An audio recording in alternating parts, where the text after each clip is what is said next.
네, 설 민심에 대한 여야의 평가는 엇갈렸습니다. 국민의 분노가 서로를 향해 있다고 주장한 건데요.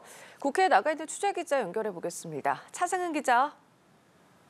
네, 국회입니다. 여야는 공이 설 민심이 민생에 있다고 했지만 원인과 해법에 대해서는 정반대로 해석했습니다. 국민의힘은 설 연휴 밥상에 오른 민심의 소리는 민생이라면서 국민이 민생을 외면한 야당의 입법 독주에 엄중히 경고했다고 주장했는데요.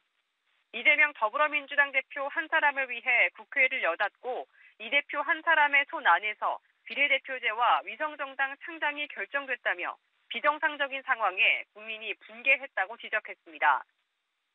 반면 더불어민주당이 말한 국민의 분노는 정부 여당을 향했습니다.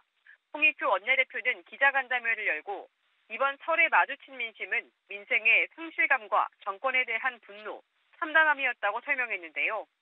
특히 김건희 여사의 명품백 수수 논란에 대한 국민의 분노가 컸다며 본인 허구픈 말만 하려는 대통령과 말 한마디 못하는 여당을 신뢰할 수 없다는 평가가 많았다고 직격했습니다.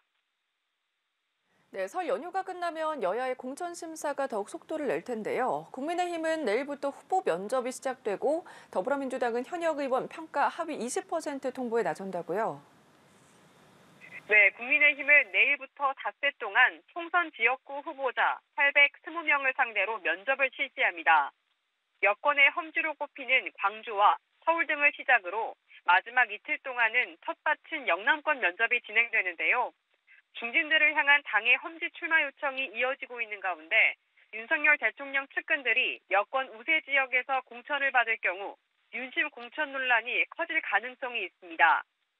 더불어민주당은 설 연휴 이후 현역 의원 평가 하위 20%를 개별 통보합니다. 경선 과정에서 얻은 득표수가 최대 30%까지 깎일 수 있어서 사실상 공천 배제 판정과 다를 게 없다는 평가가 나오는데요. 하위 20% 명단에 비명계 의원들이 대거 포함되면 계파 갈등이 격화해 추가 탈당까지 이어질 수 있다는 전망이 나옵니다.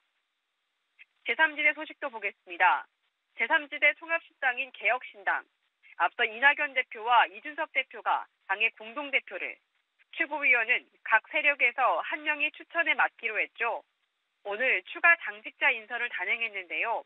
정책위의장에는 김만흠 전 국회 입법조사처장과 김용남 전 의원이, 사무총장에는 김철근 전 국민의힘 당대표 정무실장이 임명되는 등 기존의 개혁신당 인사들이 대거 포진했습니다.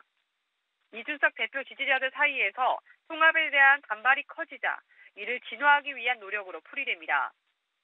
내일 총선 관련 입장 발표를 앞둔 조국 전 법무부 장관은 오늘 저녁쯤 양산 평산마을을 찾아 문재인 전 대통령을 예방합니다. 지금까지 국회에서 전해드렸습니다.